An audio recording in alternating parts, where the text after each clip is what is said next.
देखिए, आज का ये question model paper number first और 12th क्लास का और थर्ड जो क्वेश्चन है अपना वन लाइनर या एक नंबर वाले जितने भी क्वेश्चन है उसका फिफ्थ पार्ट हम कर रहे हैं। और फिफ्थ पार्ट को कैसे करेंगे? क्वेश्चन को देखने से ही पता लग रहा है कि सतत सतत मतलब कंटिन्यूस, कंटिन्यूस मतलब ये फंक्शन अपना सिक्स चैप्टर का क्वेश्चन आ गया और फिफ्थ चैप्टर का और फिफ्थ में भी 5.1 का। ठीक है, 5.1 के अंदर ये क्वेश्चन है अपने डिफरेंशियल सॉरी कंटिन्यूस वगैरह पे अपने क्वेश्चन आते हैं। जो अपने को करना कुछ भी नहीं है, ऐसा क्वेश्चन पहले भी एक वीडियो में आ चुका है, एमसीक्यू के अंदर आ चुका है। तो कैसे करते हैं क्वेश्चन को दोबारा से देख लेते हैं एक बार और। क्या पूछ रहा है क्वेश्चन के अंदर कि x इजिकल टू 5 पर क्या है? सतत।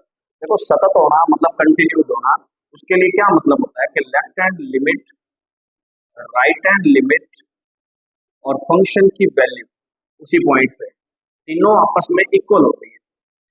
ठीक है, अब देखो तीनों इक्वल होती हैं, कोई दिक्कत नहीं, पर इस क्वेश्चन को पहले उन्होंने एमसीक्यू वे से किया था, अब एमसीक्यू वे से नहीं कर सकते, अब अपने को इस वे से करना पड़ेगा। पूरे थोड़ा सा एक नंबर में क्वेश्चन है, लिखित में क्वेश्चन है, लिखना पड़ता है, तो एमसीक्यू में तो सिर्फ करके ऑप्शन सिलेक्ट करना होता है, तो अपने इस तरीके से नहीं कर सकते। अब अपने को इस तरीके से पूरे तरीके से सिंपल तरीके से करना होगा।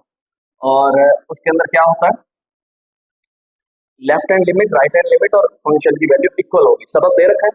और फंक्शन को डिफाइन करने का तरीका भी मैं बता देता हूँ कि जब x की वैल्यू 5 या 5 से छोटी होगी, x is less than equal 5, तब फंक्शन की वैल्यू ये लेनी। और जब x की वैल्यू ग्रेटर देन 5 मतलब 5 से बड़ी है, तब अपने को फंक्शन की वैल्यू fx की वैल्यू ये लेके चलो। ठीक है, अब यहाँ से अपने पूरा मेथड क्या होता है कि x बराबर 5 पर फलन सतत है, सबसे पहले ये लिखेंगे। ठीक है, और अपने लेफ्ट हैंड लिमिट और राइट हैंड लिमिट जो भी बराबर लिखनी चाहो तो लिख सकते हो। देखो, लेफ्ट हैंड लिमिट का मतलब होता है कि जिस पॉइंट पे तुम निकाल रहे हो उससे छोटा फंक्शन पर लिमिट लेनी।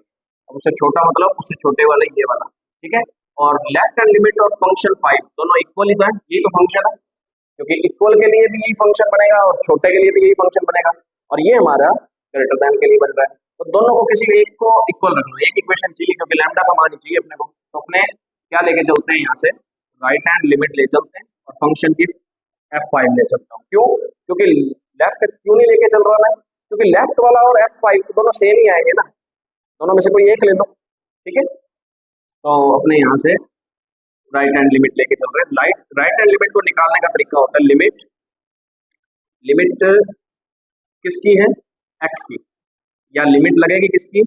लिमिट लगेगी फंक्शन पर, फंक्शन किसका? x का, और लिमिट भी किसकी? x की। x टेंस टू, ये तीर के निशान को, एरो की सिंबल को क्या बोलते हैं? Tens two. और टेंस टू कितना? 5। अब 5 से कहाँ जा रहे हैं? राइट लिमिट का मतलब होता है 5 से थोड़ा सा राइट में जाना। ठीक है, तो 5 से थोड़ा सा प्लस में जाना, ऐसे लिखते हैं उसको, 5 प्लस। ठीक है, और इक्वल में f5 का मतलब सीधा इसके अंदर फंक्शन के अंदर 5 कर दो, लैम्डा 5 + 1, सीधा ही हो गया। अब यहाँ से देखो, इसके अंदर नेक्स्ट टाइम पे अपने क्या करते हैं कि ये कितना आगे जा रहे हैं अपने, वो आगे जाने वाली जो कंडीशन होती है उसको h बोलते हैं। बिल्कुल नगण्य, नेगलेक्ट, बिल्कुल ही h जो होता है बिल्कुल सिंपल सा, बिल्कुल 0 point something something something something something ऐसा कुछ है। ठीक है, 0.0000000 समथिंग, मतलब बिल्कुल ही जीरो ही है, इतनी सी जगह पे आगे जा रहे हैं मतलब। ठीक है, प्लस कर रहे हैं पर कितना सा, बिल्कुल नगण्य, h बोलते हैं उसको। तो किसमें प्लस करके आ रहे हैं? 5 में प्लस करके पहुंच रहे हैं ना, तो 5 + h लिखते हैं। x की जगह पर क्या लिखना है? 5 प्लस लिख दिया मैंने, 5 प्लस कितना? h। अब देखो फंक्शन बन गया h का, तो लिमिट भी किसकी आ गई? h की। अब h जो हमेशा होता है, मैंने क्या कहा है, बिल्कुल जीरो ही तो है, तो वो लगभग जीरो की ओर ही तो जा रहा है, तो h हमेशा जीरो की ओर रहता है। ठीक है, h टेंड्स टू 0। तो यहाँ तो हो गया 5 लैम्डा + 1। अब यहाँ से देखो 5 + h के लिए फंक्शन, 5 + h का मतलब 5 से बड़े के लिए फंक्शन, 5 से बड़े के लिए फंक्शन कौन है? ये। तो इसके अंदर रखते हैं लिमिट h टेंड्स टू 0, और 5 से बड़े के लिए फंक्शन क्या है? 3x। x की जगह पे क्या लिखना है? 5 + h माइनस 5 इक्वल में 5 लैम्डा + 1, तो वैसे का वैसे पड़ा ही है। अब इसको थोड़ा सा सोल्व करते हैं, h की सीधी सीधी लिमिट पुट करके देखो, h की सीधी सीधी लिमिट पुट करके देख सकते हैं, 3 5 जा 15 और माइनस में 5, वैसे तो 3h आना था, वो h की सीधी लिमिट पुट कर ली अपने, कोई दिक्कत ही नहीं रहा। 5 लैम्डा + 1 ये हो गया 10 इक्वल टू 5 लैम्डा + 1, यहाँ से आंसर कितना आ गया? ये इधर आ गया 9 हो गया और इधर 5 लैम्डा और ये 5 इधर डिवाइड में आके, तो लैम्डा की वैल्यू कितनी आएगी 9/5। बात क्लियर हो गई। तो ये थोड़ा सा लंबा पैटर्न होता है, लंबा मेथड है।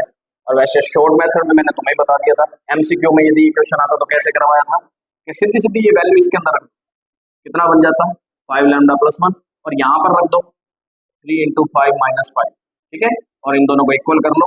यदि एमसीक्यू में आता तो अपने इस तरीके से करके लैम्डा की वैल्यू निकाल लेते हैं, ठीक है।